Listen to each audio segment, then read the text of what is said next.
nasu qalu anu'minu kama amanas sufaha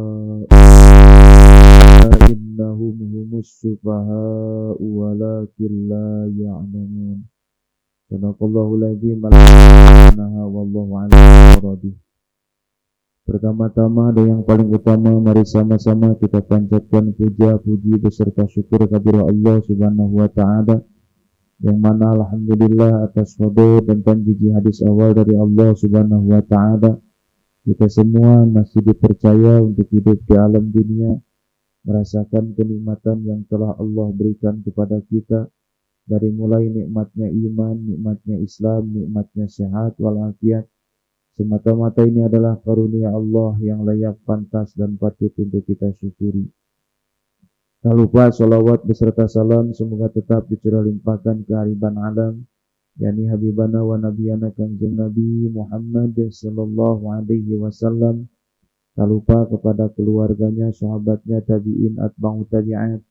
Semoga sampai kepada kita selaku umatnya yang paling pokok dan paling utama mendapatkan rahmat dan syafaat darinya. Amin ya Allah ya Rabbal Alamin. Hadirin kaum muslimin, jamaah Masjid Fajrul Falah yang dimuliakan oleh Allah Subhanahu wa taala. Alhamdulillah, alhamdulillah, hadis nikmat juga syukur kepada Allah Subhanahu wa taala. Tak terasa saking betah hidup di alam dunia, minggu ke minggu, bulan ke bulan, tahun ke tahun, yang mana kita semua sudah di penghujung bulan. Tinggal beberapa minggu lagi kita akan dihadapkan dengan tahun yang baru. Oleh karena itu, jikalau Allah masih mempercayai umur panjang untuk kita semua, mari sama-sama kita perbaharui, kita niat,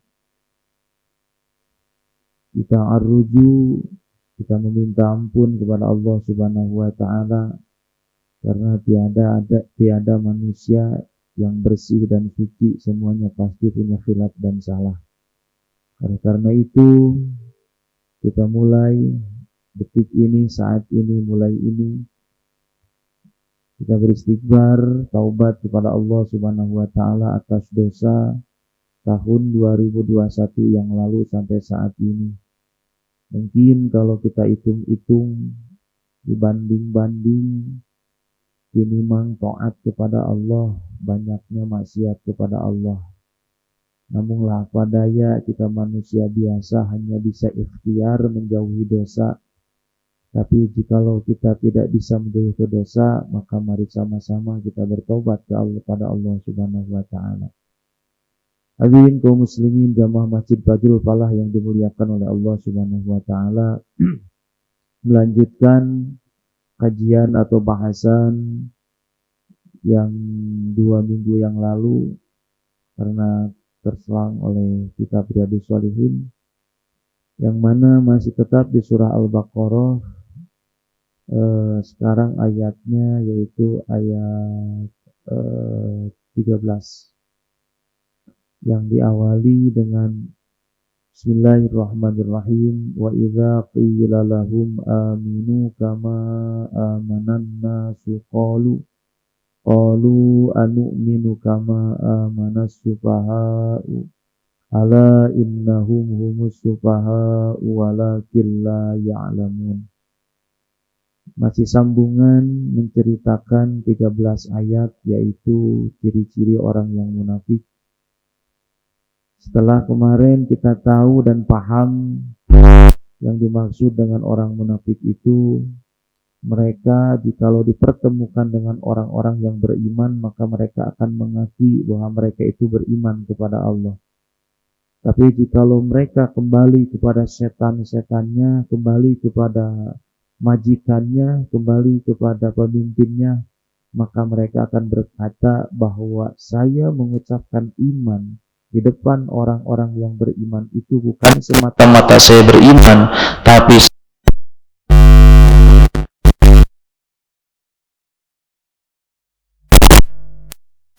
selanjutnya Allah Subhanahu wa taala berfirman, wa idza qila lahum aminu kama amanan nas.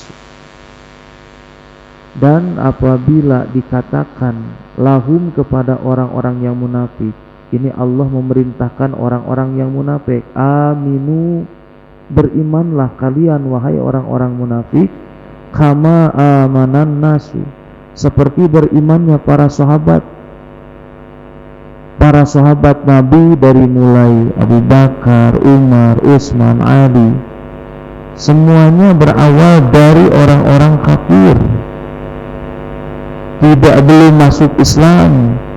Begitu Rasul diutus ke muka bumi, Rasul diutus ke kota Mekah, hanya tak sendiri Rasulullah Shallallahu Alaihi Wasallam. Maka kata Allah Subhanahu Wa Taala, wahai orang-orang yang munafik, berimanlah kalian seperti imannya para khulafaur rasyidin, imannya Abu Bakar, imannya yaitu Umar, yang mana dulu ceritanya Umar adalah seorang premannya, pemimpinnya di antara orang-orang kafir, yang mana ketika Umar marah, semua orang-orang kafir itu takutnya luar biasa. Hanya karena mentelaah bahasa Al-Quran, Sayyidina Umar bisa masuk Islam. Kenapa? Karena toh ini Al-Quranul Karim bukan sairan Nabi Muhammad, Al-Quranul Karim bukan buatan Nabi Muhammad. Karena Nabi Muhammad punya sifat umum, artinya tidak bisa baca, tidak bisa tulis. Tak mungkin seseorang yang tak bisa baca dan tak bisa menulis bisa mengarang Al-Quran. Berarti kalau Nabi Muhammad tak bisa baca, tak bisa menulis, Al-Quran yang diturunkan oleh malaikat Jibril, yaitu dari Allah Subhanahu Wa Taala, berarti namanya firman atau wahyu yang diturunkan kepada Nabi Muhammad Sallallahu Alaihi Wasallam. Lengkaplah di Nabi Muhammad Sallallahu Alaihi Wasallam, yaitu ada sifat yang dinamakan dengan sifat sidik. Sidik itu terpercaya. Kenapa Nabi Muhammad disebut terpercaya? Bahwa karena Nabi Muhammad ucapannya pun ucapan Allah. Apa yang diucapkan oleh Nabi Muhammad disertai dengan wahyu-wahyu Allah Subhanahu Wa Taala. Oleh karena itu mustahil ketika Nabi Muhammad mendapatkan atau disebut pembohong. Nah, oleh karena itu orang-orang munafik disuruh oleh Allah Subhanahu Wa Taala, berimanlah, diperingatkan oleh Allah beriman seperti imannya para sahabat, yaitu para sahabat khulafaur rasyidin. Qalu anu'minu kama amanas sufaha'u. Ini orang-orang munafik menjawab, anu'minu kama amanas sufahu. Apakah aku harus beriman, kata orang-orang munafik, seperti iman-imannya orang-orang bodoh? Yang mana Allah menyuruh orang-orang munafik suruh beriman kepada Allah seperti imannya para sahabat, malah jawaban orang-orang munafik, kenapa saya harus beriman seperti imannya orang-orang bodoh? Ini kepada para sahabat yang sudah masuk Islam, para sahabat yang menjadi khulafaur rasyidin, para sahabat yang sudah menggenggam agama Islam, yang benar-benar imannya benar tulus, malah disebut orang-orang bodoh, kata orang-orang munafik. Seolah-olah orang-orang munafik ini menyebutkan bahwa para sahabat yang beriman dan mengikuti Rasulullah yaitu orang-orang yang bodoh. Terus apa jawaban Allah? Ala, ini alaknya kalau bahasa santri itu ala litanbih, peringatan Pak, peringatan keras kepada orang-orang yang munafik. Ala, ingat wahai munafik, innahum, sesungguhnya orang munafik, sufaha'u, adalah mereka lah yang bodoh. Mereka menyebutkan bodoh kepada sahabat yang sudah mengikuti Rasul. Mereka menyebutkan bodoh kepada sahabat yang sudah beriman kepada Allah. Padahal kata Allah, innahum humus sufaha'u walakin la ya'lamun. Sesungguhnya mereka lah yang bodoh, cuman mereka itu tidak mengetahui kebodohan mereka. Itulah Pak, orang munafik itu udah jelas bodoh, tapi tidak mengakui dan tidak mengetahui kebodohan mereka. Malah mereka menyebut bodoh kepada orang-orang yang atau kepada para sahabat yang sudah jelas disebut khulafaur rasyidin, para sahabat, yang mana Ali mendapatkan gelar ana Madinatul Ilmi, Aliun babuha, pintunya Madinah atau pintunya ilmu. Saking cerdasnya Sayyidina Ali sehingga apapun menjadi panutan, disebut adalah pintunya Madinah, pintunya ilmu. Sebelum orang-orang bertanya kepada Nabi Muhammad, maka bertanya dulu kepada Sayyidina Ali. Ya Allah ya Karim, tidak ada para sahabat yang bodoh, semua para sahabat itu luar biasa. Makanya jikalau kita mengadakan suatu kumpulan, adanya suatu majelis taklim, maka diharuskan 4 karakter itu ada di tempat tersebut. Kalau kita mau musyawarah, maka adalah 4 karakter tersebut di dalam tempat musyawarah itu. Akan timbul keberkahan, mufakat, sepakat di dalam musyawarah tersebut jikalau ada 4 karakter dari masing-masing orang itu.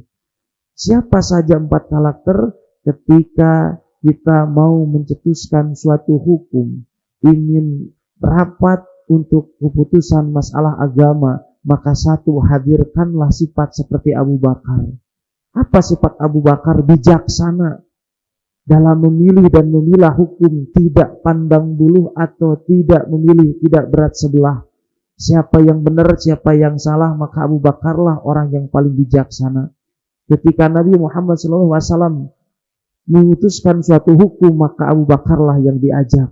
Maka ketika Abu Bakar berpendapat, maka diambillah oleh Nabi Muhammad SAW. Kenapa? Karena Abu Bakar adalah sahabat yang paling bijak dalam penentuan hukum, Pak. Yang kedua, ketika di dalam suatu permusyawaratan itu harus ada yang namanya siapa? Yaitu Umar. Apa sifat Umar? Umar tak mau mendengar nabinya dicaci, dimaki, dihina. Umar tak mau melihat yang kekasihnya yaitu Nabi Muhammad SAW diintimidasi oleh orang. Maka jikalau Umar mendengar Nabi Muhammad dicaci, dimaki oleh orang, maka Nabi Muhammad tak kenal kompromi, akan dipenggal kepala orang yang menghina Nabi Muhammad SAW. Artinya, barang siapa orang, siapapun yang menyakiti hatinya, dirinya, jasadnya, badannya, Umar akan sabarnya luar biasa. Tapi jikalau agama Allah, jikalau Rasulullah, utusan Allah, kekasih Allah yang disakiti, maka Umar tidak akan pernah bertanya kepada siapapun. Langsung memesat pedangnya, akan membunuh orang tersebut. Itulah sifat Umar. Seorang preman sebelum masuk Islam ditakuti pada saat itu oleh jahiliyah Mekah. Begitu masuk Islam, jangankan orang, setan pun bukan melihat jasadnya, bukan melihat Umarnya.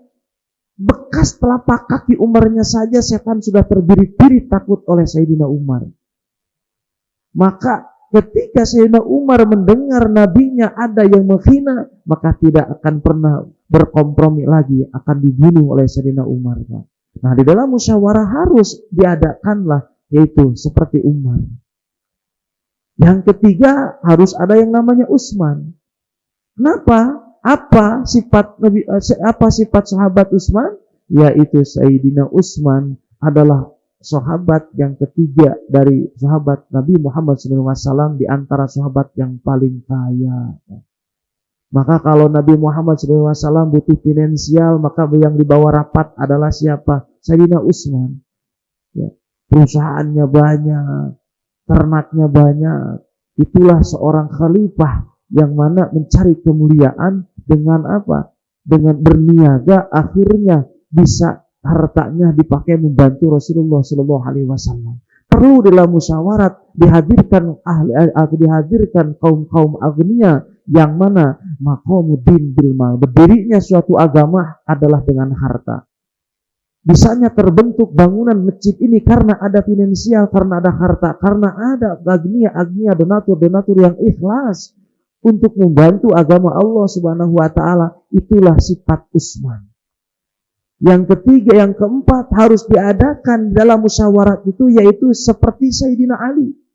Kenapa? Jikalau Nabi Muhammad SAW ingin merangkul para pemuda, ingin merangkul jiwa-jiwa muda, maka Nabi Muhammad bermusyawarahlah dengan namanya Sayyidina Ali. Pada saat itu anak muda mengagumi Sayyidina Ali. Apa yang dikatakan oleh Sayyidina Ali? Maka anak muda tersebut di kota Mekah sami'na wa ata'na kepada Sayyidina Ali.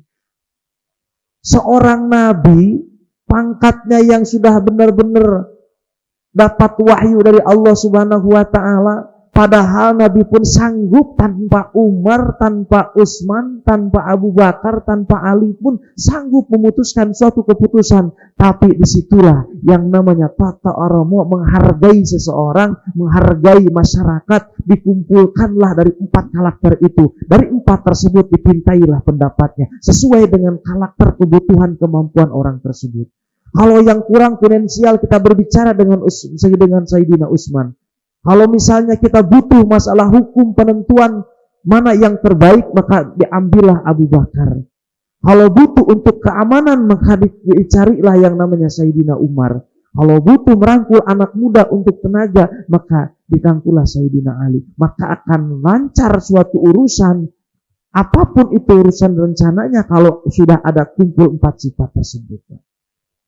Nah, ini di sini adalah orang-orang yang munafik malah menyebut bodoh kepada orang-orang, pada sahabat-sahabat Nabi Muhammad SAW. Padahal kata Allah, mereka sendirilah orang yang bodoh. Biasanya yang teriak maling, dia malingnya. Biasanya yang teriak-teriak jangan narkoba, jangan itu, dialah yang pemakainya. Artinya apa? Di sini Pak, orang munafik menyebutkan bodoh kepada sahabat Nabi, padahal dia sendirilah orang yang bodoh. Tapi mereka la ya'lamun, tidak mengetahui kebodohan mereka. Terus apa kelanjutnya? Wa idza laqul ladzina amanu qalu amanna wa idza qalu ila syayatinihim qalu inna ma'akum innama nahnu mustahzi'un. Yaitu alladzina wa idza laqul ladzina, apabila diajak orang-orang munafik, diajak kemana? Alladzina amanu, bertemu dengan orang-orang yang beriman. Ini orang munafik apabila diajak untuk bertemu dengan orang-orang yang beriman atau bertemu dengan orang-orang yang beriman, qalu, maka mereka berkata orang-orang munafik, amanna, saya iman kepada Allah. Di depan orang yang beriman mereka akan berucap, saya beriman kepada Allah. Nah, wa idza khalau, dan apabila mereka pulang meninggalkan orang-orang yang beriman, kemana pulangnya mereka? Yaitu ila syayatinihim, kepada pimpinan mereka, kepada kaum mereka, kepada setan-setannya mereka. Ini saking hinanya orang-orang munafik, tidak disebut sultan, tidak disebut pemimpin mereka, tapi dibahasakan dengan syayatinihim, setan-setannya mereka. Kenapa? Karena pemimpin-pemimpin orang munafiklah yang membuat bala tentara orang munafik itu agar supaya menjadi orang yang munafik. Apabila mereka orang munafik kembali kepada setan-setannya, kembali kepada pimpinannya, maka mereka akan berkata, qalu inna ma'akum innama nahnu mustahzi'un. Orang-orang munafik berkata bahwa saya menyebutkan kata iman di depan orang yang beriman itu bukan sungguh-sungguh sedang beriman, tapi sesungguhnya saya telah sedang mengolok-olok orang yang beriman. Ya Allah, ya Karim. Allah ingin ditipu oleh orang munafik, padahal dia sendiri yang menipu dirinya sendiri. Allah sebutkan jangan merusak di muka bumi ini wahai orang-orang munafik, dan dia berkata dialah seolah-olah yang membuat keislahan, kemaslahatan di mana di muka bumi ini, padahal dialah yang menghancurkan muka bumi ini. Terus sekarang dia dihadapkan dengan orang-orang yang beriman, mengaku orang yang beriman, ketika balik kepada pemimpinnya, balik kepada setan-setannya, dia malah berencana atau malah niatnya mengolok-olok agama Islam. Allahu Akbar. Makanya pantas orang-orang munafik itu siksaannya tidak fil asfali, lebih dulu daripada orang-orang kafir. Kenapa? Di dalam Al-Baqarah dikatakan cuman 5 ayat menceritakan ciri-ciri orang yang bertakwa, 2 ayat menceritakan orang kafir, 13 ayat menceritakan ciri-ciri orang yang munafik. Karena kemunafikan ini tidak tanpa kita sadari, kita semua pun pernah merasakan kemunafikan tersebut. Oleh karena itu, inilah sebabnya adanya pengajian, kajian, walaupun cuma seminggu sekali, mudah-mudahan jadi perbaharui diri kita. Untuk apa? Mengingat dosa kita, bukan mengingat amaliah kita. Sampai di mana dosa kita, sebanyak apa dosa kita. Amal tak usah diingat-ingat, amal tak usah dibayang-bayang. Tapi yang harus kita ingat-ingat adalah dosa. Untuk apa? Evaluasi diri supaya diri tidak sombong. Man arofa nafsahu faqad arofa rabbah. Barang siapa orang yang tahu dirinya, yakni dia akan tahu yang namanya Tuhannya. Jikalau orang sudah tahu dengan Tuhannya, maka akan merasa bodoh dirinya. Bodohnya apa? Bukan bodoh tak bisa baca, bukan bodoh tak bisa nulis, bukan bodoh tak bisa apa-apa, tapi bodoh dari sifat ujub, bodoh dari sifat ria, bodoh dari sifat takabur. Artinya sifat hatinya itu, sifat buruk dalam hati itu hilang. Seolah-olah kita tahu diri sebatas mana kemampuan kita. Kita pun tahu diri sebatas mana kita apa, makom kita. Akhirnya apa? Akan timbul rasa ketawaduan di dalam diri kita. Karena kalau orang tahu yang dengan nama orang tahu dirinya, pasti dia akan tahu dengan Tuhannya. Ketika dia tahu dengan Tuhannya, maka akan merasa bodoh hidupnya. Artinya apa? Karena kalau seseorang semakin tinggi ilmunya yang dia punya, maka semakin melemah, semakin merunduk. Apapun kritikan, apapun yang akan dibilang oleh orang, pasti dia menjawab iya, inji. Padahal dia tahu, tapi tidak seperti itu. Kenapa? Karena inilah godaan orang-orang yang punya ilmu, penyakit hatinya yang kadang orang yang punya ilmu ini tidak kuat. Sifat riaknya ini, merasa dia paling pintar, merasa dia paling bisa, merasa dia paling jago. Akhirnya orang disebut ya paling kecil. Inilah bahaya buat para da'i, bahaya buat para ustad. Kalau kita tidak mengevaluasi diri, tidak tahu dengan produksi man arofa nafsu faqad arofa rabbah, maka dia akan sombong, Pak. Merasa kalau tidak ada saya, merasa akan seperti itu. Ria, takabur, hasud, sum'ah, aniaya, itu adalah penyakit yang amat sangat luar biasa. Penyakit hati akan menjerumuskan kita kepada nerakanya Allah Subhanahu wa Ta'ala. Ini adalah orang-orang yang munafik. Dia mengolok-olok agama Islam. Terus di mana setelah orang-orang munafik niat mengolok-olok agama Islam, Allah pun menjawab atau Allah pun berkalam, Allahu yastahji'u bihim wa yamudduhum fi tughyanihim ya'mahun. Ya Allah ya Karim, Allah sesungguhnya Allah yastahji'un.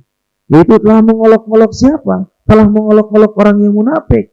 Dia niat mengolok-olok agama Islam, padahal Allah lah yang mengolok-olok dia, orang-orang munafik. Ya. Tadi yang pertama, ketika dia berbicara tentang masalah iman dan dia menyebutkan bodoh kepada sahabat, kata Allah, dialah yang bodoh, tapi dia tidak menyadari kebodohannya. Terus sekarang dia niat untuk mengolok-olok agama Islam, kata Allah, dia juga sedang diolok-olok oleh Allah Subhanahu wa Ta'ala. Ya.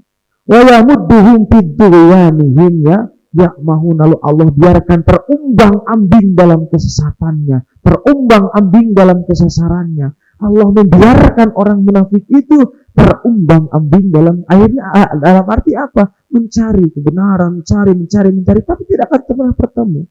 Kenapa? Karena orang-orang munafik tidak ada sedikit pun niatan untuk dia beriman kepada Allah Subhanahu wa Ta'ala.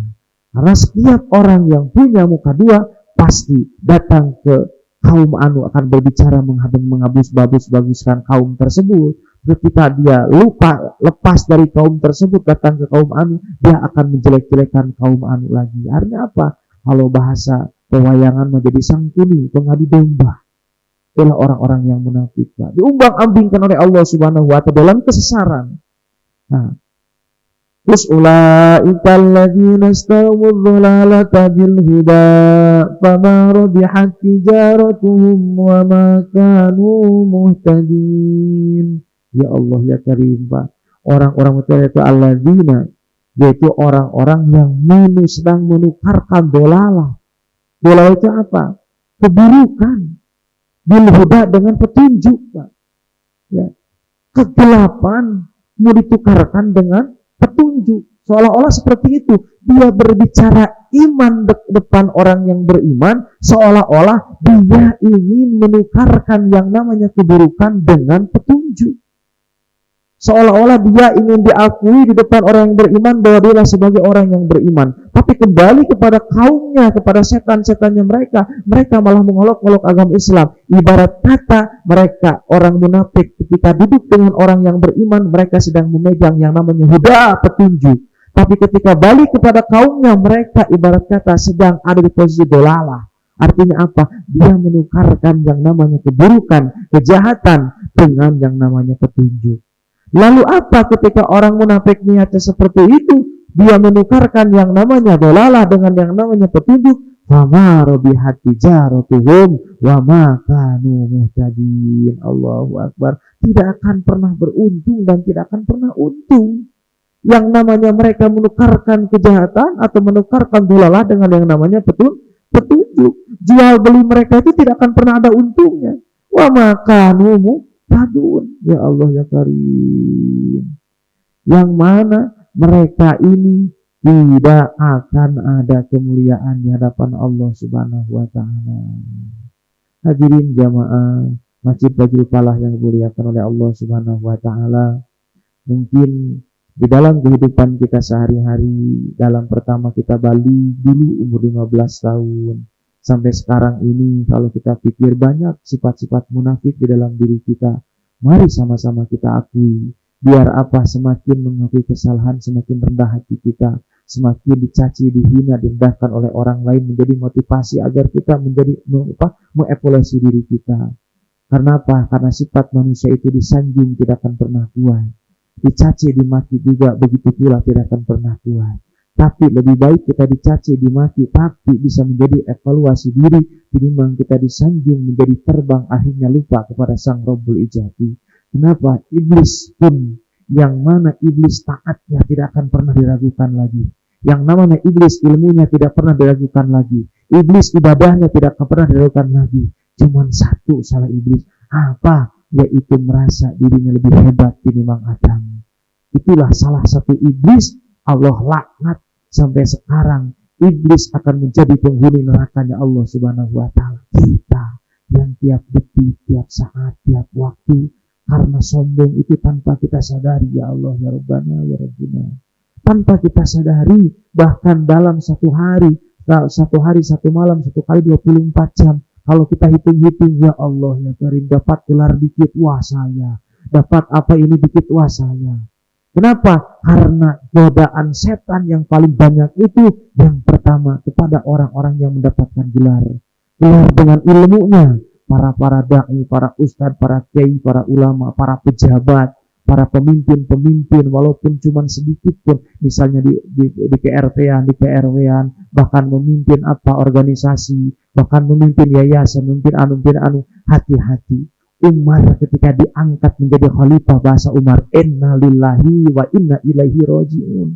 Ali karamalahu wajah ketika diangkat menjadi khalifah, terus Ali suruh berbicara tentang masalah visi misi khalifah, tapi Sayyidina Ali tidak berbicara visi misi khalifah. Apa Sayyidina Ali berbicara? Saya dulu ketika waktu kecil, saya mengurus kebun kurma.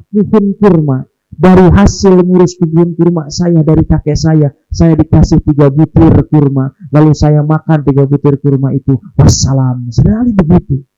Dari 4 sahabat ketika ditunjuk menjadi khilafah, tidak ada yang bahasa alhamdulillahirabbil alamin, saya akan pertahankan amanat ini dengan sebaik-baiknya. Tidak ada. Umar yang hebatnya luar biasa, dia berkata, innalillahi, kecelakaan bagiku. Karena apa? Sesungguhnya cobaan itu, ujian itu bukan ketika bangkrut usaha, bukan ketika jabatan turun, bukan ketika pensiun, bukan ketika kita tidak punya segalanya, tapi ujian terhebat dan terbesar itu ketika kita sudah naik jabatan, ketika kita sudah menjadi orang kaya, ketika kita setelah di atas dari mereka. Itulah kenapa, karena setannya beda lagi yang menggodanya.